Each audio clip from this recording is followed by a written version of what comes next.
it's Lizzie. Today's video is how going to a Protestant Christian university influenced me converting into Catholicism. I've talked a lot about my college. I went to Pepperdine University and there was a trend in the college of Protestant students converting into Catholicism. If you're new to my channel, you might not know I was a philosophy major in college, but I also took a ton of classes in the religion department. I think I took about 15. So it was like a huge part of my college experience. And our religion department was basically just Christianity. I did take one world religions class, but pretty much everything else was on Christianity. Very grateful that I went to the college I did because I would not have become Catholic when I did if I hadn't gone there. At my college, every single professor in the religion department had to be Church of Christ.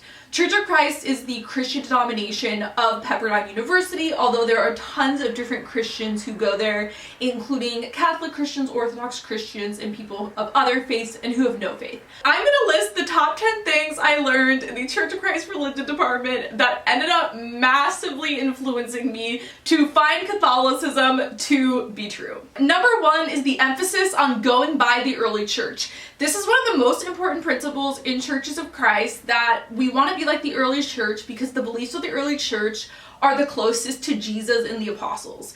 This was so important for me growing up, and that emphasis continued into Pepperdine.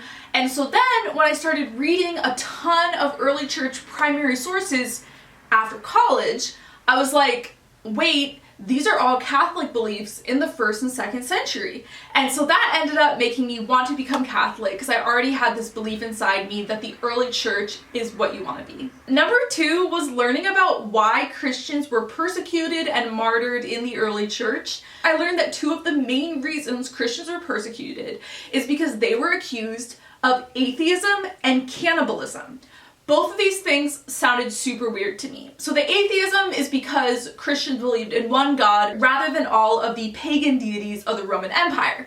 But the cannibalism one was never really explained. It was kind of understood like, oh, the Lord's Supper, communion. But I remember in my head, I was like, how can you jump from the Christian understanding of communion to cannibalism? It seemed so extreme, and so it wasn't until after college when I was reading more about how early Christians view the Eucharist, I was like, oh, it's because they genuinely believed that the Eucharist is the physical body and blood of Jesus. That is how the early Christians were talking about it.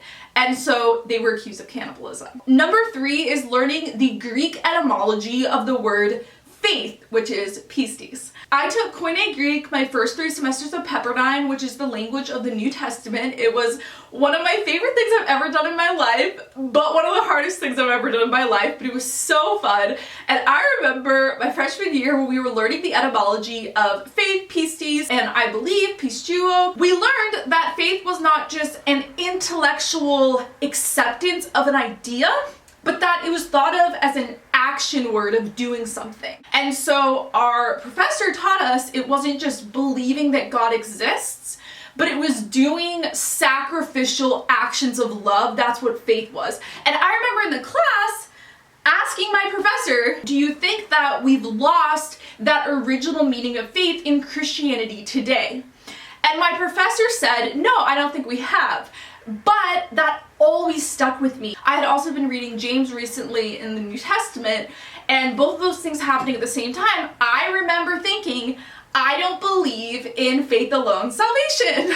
I don't believe in one of the tenets of the Protestant Reformation. That's what I decided when I was 18 years old, but that was definitely a moment I look back on and I'm like, oh wow, I stopped believing in sola fide in college, in Greek class. Number four is one of the most important things I learned in college, is the compilation of the Bible. So many Christians do not think about the context and centuries-long compilation process of the Bible, how certain books in the Christian New Testament almost got left out of the Bible, how there were other books of the New Testament that almost made it into the Bible, and how this stuff wasn't officially figured out until the end of the 4th century. And a council of Catholic bishops voted on which books are in the Bible. Just understanding that process and how it's not just black and white with like, we have the Bible, but it's extremely complicated. That was so necessary for me to stop believing in sola scriptura. Number 5 is something else I learned in my Greek class, which is called textual criticism. That's how we have certainty of what the original words of the Bible are, because there are textual variants, there are a few things added on by scribes later on. By comparing different manuscripts from different parts of the Christian world, we can figure out when additions were added, when errors were made, and through the academic field of textual criticism, we can know the original words of the text. We read a whole book on textual criticism, and so I was able to apply the same concept to looking in the 2nd and 3rd century and seeing these major Catholic beliefs being talked about in Christian writings. There's something that I call the Catholic conspiracy theory, which is one Protestant interpretation of church history where they think that randomly at the same time in the 2nd and 3rd century at all the churches with little communication with each other, they all came up with these new developments of Catholic ideas at the same time. My understanding of textual criticism, I was like, no, that doesn't make sense. We can actually trace back and figure out originally it must have happened at the beginning and then spread out to all the churches. Number 6 is something else I learned in my Greek class, which was that it was an oral culture at the start of Christianity. Our professor explained how today we're living in a written culture. We're used to sending emails, text messages, writing out grocery lists, writing out to-do lists, taking notes, doing interviews, the way we do history. It's almost unfathomable for us to fully understand what it was like to be living in an oral culture. The reason this was so important to discuss in my Greek class is because we were learning about the formation of the Bible and how the Gospels were not written down until decades after the events. Hearing that for the first time as a teenager, that was alarming. How can we believe that those are the verbatim words of Jesus if they didn't write it down until decades after? And so understanding that their concept of memorization was so much stronger than how we have it today, and for us it's like impossible to understand what it was like being in an oral culture, that whole thing I was able to apply to apostolic tradition and to the concept that not all Christian theology was written down. In fact, if you understand the concept of an oral culture, it does not make sense that any early Christians would say the sum total of Christian theology is the Bible. No, they were living in an oral culture. Understanding that made me more open to understanding how Catholicism and the Orthodox Church also go by the oral tradition of the apostles and Jesus. Number 7 is relearning the history of the Crusades and the Middle Ages.